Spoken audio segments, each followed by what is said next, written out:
বন্ধুরা এখন আপনার গুগল ড্রাইভকে একদম ফ্রিতে আনলিমিটেড স্টোরে রূপান্তর করতে পারবেন। তার জন্য একটা নতুন জিমেইল ক্রিয়েট করে নেবেন এবং গুগল ড্রাইভের ভিতরে চলে আসবেন এবং এখানে ফাইল অপশনে গিয়ে একটা নতুন ফোল্ডার ক্রিয়েট করে নেবেন। ফোল্ডার ক্রিয়েট হওয়ার পরে ফোল্ডারের রাইট সাইডে 3 ডট আইকন দেখতে পারবেন।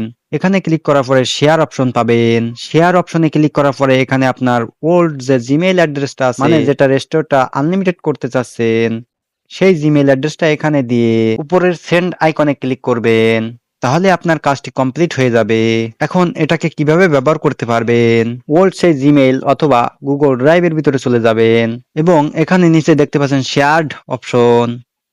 এখানে আসার পরে সেই ফোল্ডারটাকে আপনি দেখতে পারবেন এবং এই ফোল্ডারের ভিতরে গিয়ে আপনি আপনার যে কোনো ফাইল আপলোড করে নিতে পারবেন এবং এইভাবে আপনি আপনার স্টোরটাকে আনলিমিটেড করে নিতে পারবেন। এখানে আপলোড করে দেখিয়ে দেওয়ার আগে অবশ্যই এই চ্যানেলটি সাবস্ক্রাইব করে দিবেন।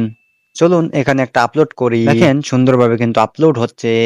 যদি ভিডিওটা ফুলফিল না বুঝতে পারেন তাহলে এই ভিডিওর কমেন্টে একটা লিংক পাবেন ইউটিউব ভিডিওর,